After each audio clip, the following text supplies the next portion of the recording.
अगर 1 मार्च करें अशोक गहलोत से मिलेंगे, गहलोत जी हम मिलने आ रहे हैं, चाय पे चुनाव करो, 1 मिनट के अंदर चुनाव हो सकता है। चुक गया तो ये तो सरकार कुछ है ही नहीं, ये तो जातीय सरकार को एक आह्वान करेंगे कि राजधानी को घेरेंगे, उसी दिन चुनाव की घोषणा मिलेगी। आपको परेशान करे, जो भी अधिकारी परेशान करे उसका नाम और नंबर लिख लें। अभी तो उसको हटवा देंगे, जैसे ही अपनी सरकार बनी उसको बर्खास्त करके मैं कुलपति को कहना चाहता हूँ कि तेरा दिमाग खराब हो गया,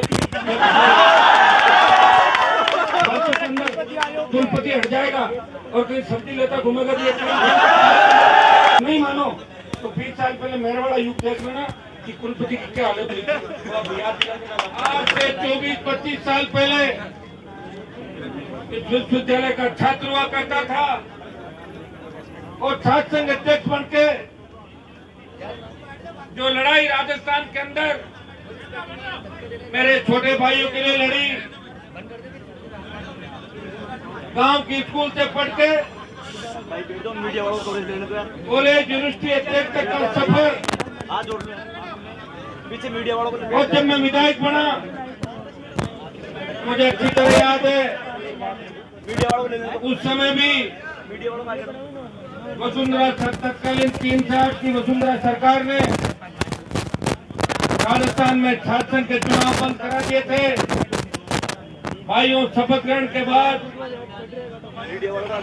जब पहली बार बोलने का अवसर मिला तो छात्र संघ चुनाव कराने की बात भी करी और बेल में धरना दिया और मुख्यमंत्री हाउस में थे, जब तक खड़े होकर उन्होंने नहीं बोला कि हम चुनाव कराएंगे तब तक हनुमान बेनीवाल उसी जगह बैठा रहा।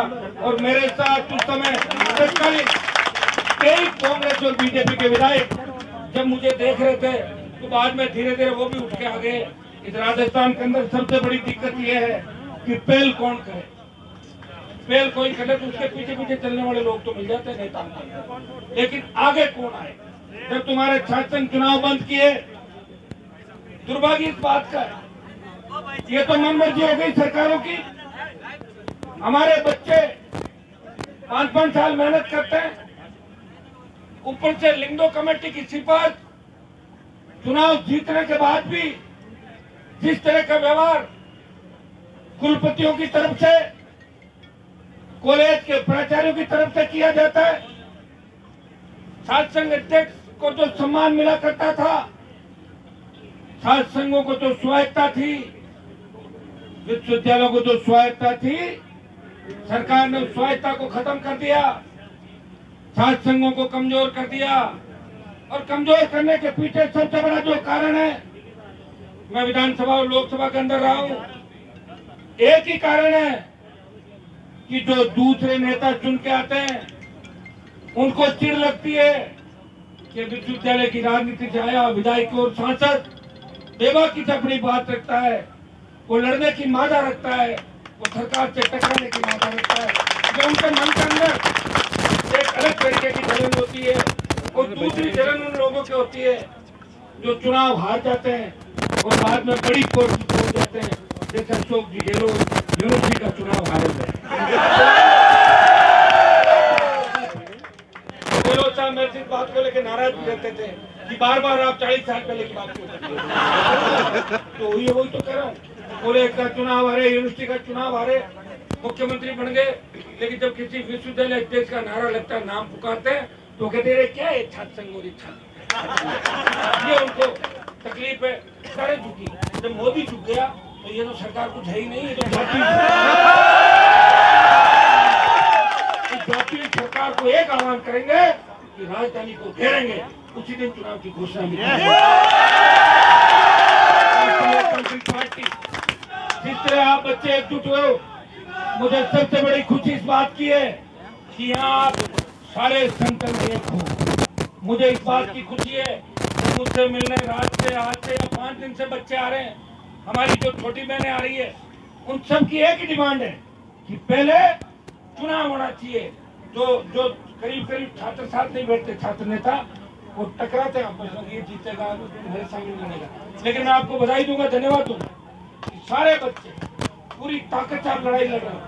और मैं आपको इस बात का भी धन्यवाद दूंगा कि लंबी लड़ाई लड़ी 7 दिन के अंदर, कानून हाथ में नहीं लिया, और पुलिस ने जिस तरह लाठियां बरसाई है, पुलिस ने जिस तरह कैंपस में आपकी आईडी चेक करी है, मैं इतना ही विश्वास आपको दिलाता हूँ, आप एक ही काम करें, जो भी पुलिस वाला आपको परेशान करे, जो भी अधिकारी परेशान करे, उसका नाम और नंबर लिख लें।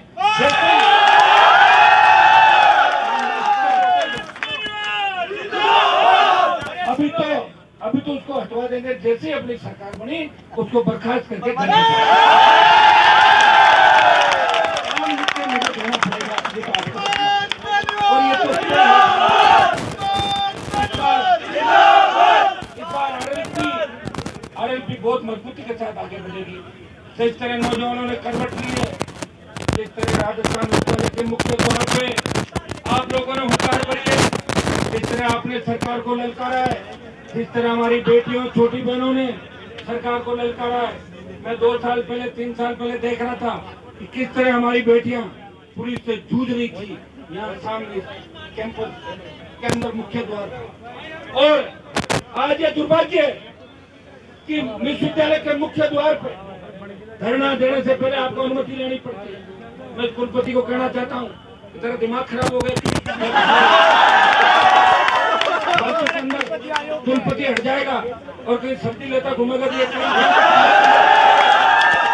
वो लोग याद रखेंगे और कहीं कहीं कुलपति जी आपकी बेइज्जती करेंगे बाद में। इस बात का भी आप ध्यान रखें, और नहीं मानो तो 20 साल पहले मेरे वाला युग देख लेना कि कुलपति की क्या हालत हुई थी, तो आप याद मैं ये नहीं कहता कि गुरुओं का अपमान करो, सम्मान करो। गुरु के सम्मान का मतलब नहीं गुरु बन जाए, वो भी नहीं। विद्यालय के कैंपस के अंदर अगर कुलपति के बराबर किसी का स्थान है, वो राजस्थान विद्यालय छात्र संघ अध्यक्ष का स्थान है। किसी कॉलेज के अंदर अगर प्रिंसिपल के बराबर स्थान है, उस कॉलेज के अध्यक्ष का स्थान है।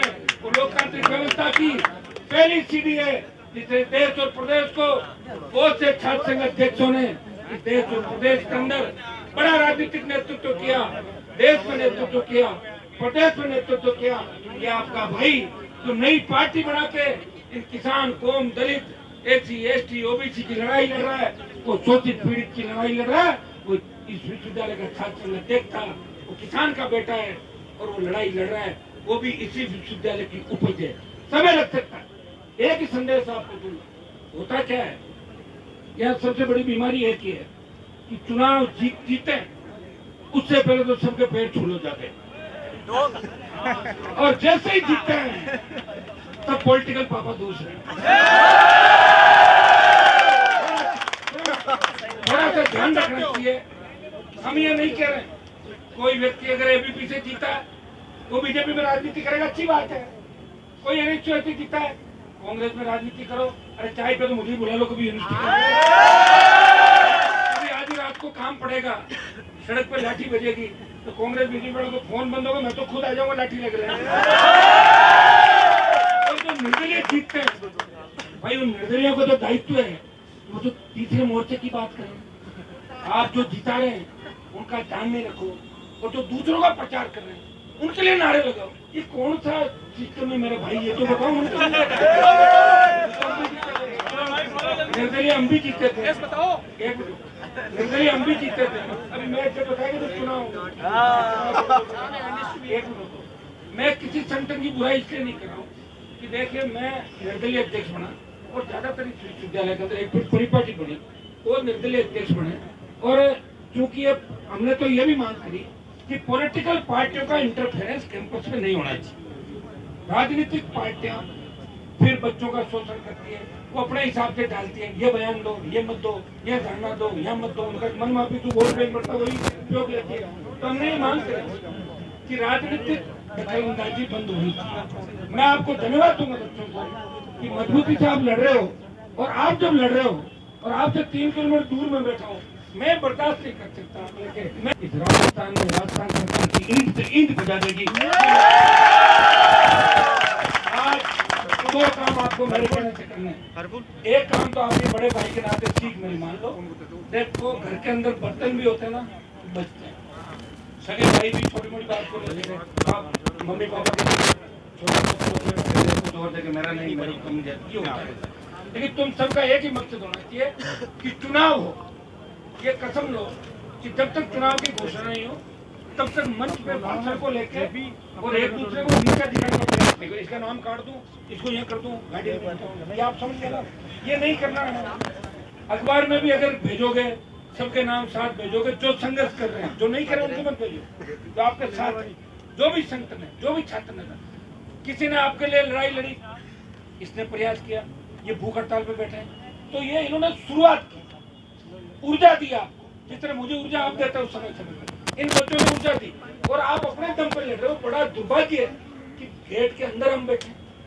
मैं चाहूँ तो भी आपको सबको लेकर कमिश्नरेट की तरफ लेकिन सुनो मैं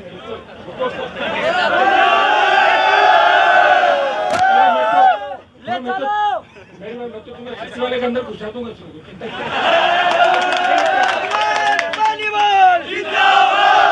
मैं चाहता हूँ जहाँ मैं आ जाता हूँ ना, वहाँ फिर किसी तरह का लॉ एंड ऑर्डर नहीं बिगड़े। हनुमान जी ने आकर लॉ एंड ऑर्डर बिगाड़ दिया। अभी मैं